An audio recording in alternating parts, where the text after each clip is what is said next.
Hello, I'm Richard Vobes, the Bald Explorer, and this time I'm in Midhurst. It's a very busy, bustling market town, Midhurst, and I'm here on the high street. But the interesting part of Midhurst, if you want to get away from all the cars and the shoppers and everything else, is to duck up here and have a look at the old part of the town, the original market part of Midhurst, and that's where I'm going to take you today. Midhurst itself lies originally on a crossroads, probably back in Saxon times. The crossroads that we now see is the A272, which is going east-west across the county of Sussex, or north on the A286, which is sort of the Chichester to London road.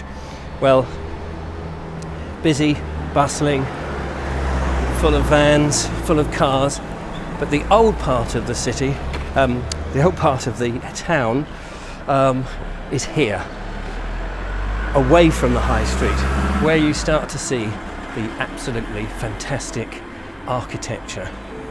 So why here? Well, we're just in the lee of St Anne's Hill, and in the Norman period there was a wooden castle up on Anne's Hill, and the Roger de Montgomery, one of the leading players after the Battle of Hastings 1066, was given lots of land and ordered to bung up castles all over the place, which he did. He put one in Chichester, he put one in Shrewsbury, and he put one here in Midhurst.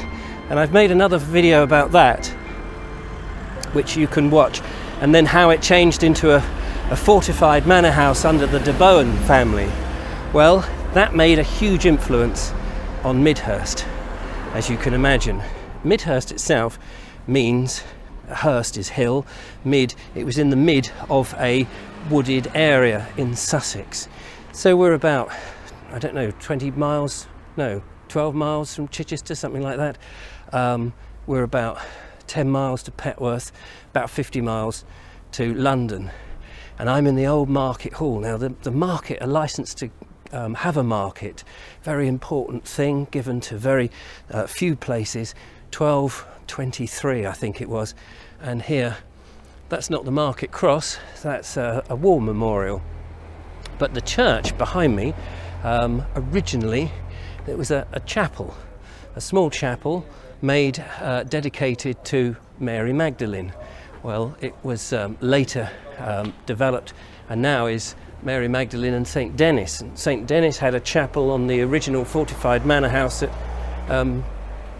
St Anne's Hill. Now, I did read an interesting fact that St Anne's Hill was also known in the 18th century as Tan Hill, and I'm guessing that's because there's probably tanneries down at the South Pond. Right. Now, I've stopped here because there's a whole load of things that I want to show you and try and get round to. Behind me here, you can probably just see, is this very beautiful timber frame building.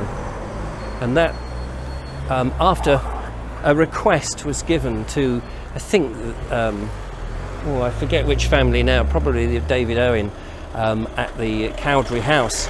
Can we have a market hall, they wanted. And well, eventually they got a market hall, and here it was. This is enclosed with windows, and it wouldn't have been enclosed then. It would have been open, and you would have had a butter market here, and dairy products was a traditional thing. But the property, I mean, you only have to have a glance around. The property is fantastic. This now, the old market hall, I mean, just look at it.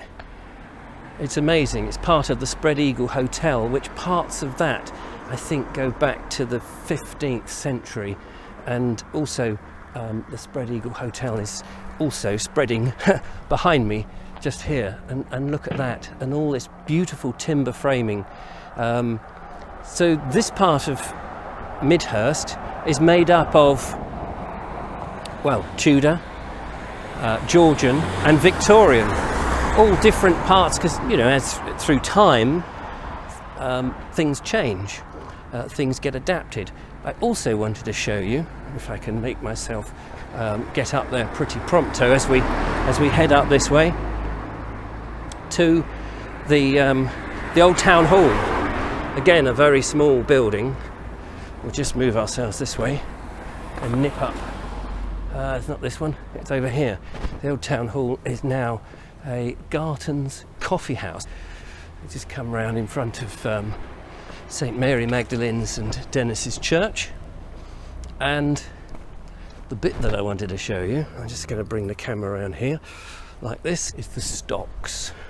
If you were naughty, if you were a vagabond, if you were an undesirable, in many ways it's a shame they don't do that these days, but if you were one of those, a perpetrator of terrible things, you could go in there.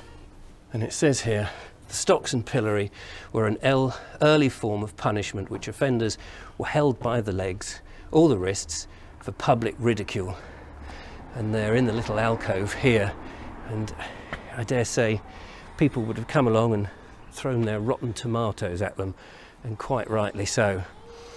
Let's have a look up here into more elegant, so different styles all over the place. Here we see very beautiful stonework of Georgian, St Anne's Hill coming up and leading away up to the old traditional fortified manor house that was. And that's the thing really about Midhurst, is it was in lee of the castle, in lee of the manor house, and the manor house moved to somewhere what we now call Cowdray House, which is only a few hundred yards away. But the whole town, this was a huge manor house, very important manor house. And just move around here so you can see another beautiful, fantastic Georgian building with brick infill here, and another one over here, very grand, very important house in there.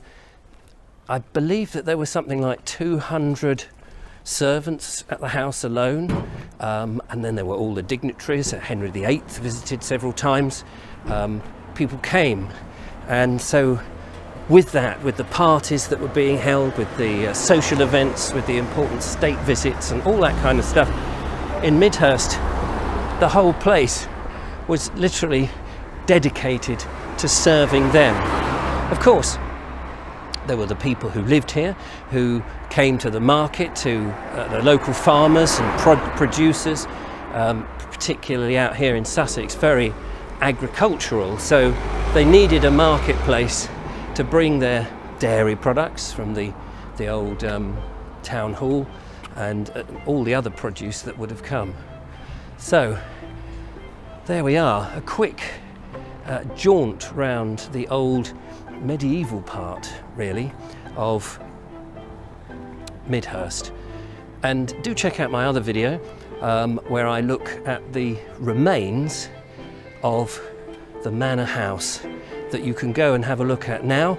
They were unearthed in the 20th century, and some modern footings have been positioned there so that you can sort of get an interpretation of what it used to look like. And of course Cowdray House, the great house, the ruins of Cowdray House, are most definitely worth looking at. The fire that took place in the 18th century of this grand and important house that gutted it, rendered it absolutely unrebuildable really, is there, and people come from miles to take a look at that. But if they don't come here and see all the different periods, then they're really missing out. So I hope you've enjoyed this little wander around the ancient part of Midhurst with its fantastic architecture, the tiled roofs, the hanging tiles, the different styles of facings, the doors, the windows, the age and everything. I mean, it's absolutely brilliant. So give me a thumbs up if you've enjoyed the video. Don't forget to subscribe if you haven't, and I'll take you on to some more interesting places and walks. And why not drop me a comment? Tell me where you've been. Tell me where you'd like me to go. Until the next time, goodbye. Thank you for watching. I hope you enjoyed the video. If you'd like me to make more, then please consider becoming a patron. A small donation would really make that possible. Thank you, and I'll see you on the next one.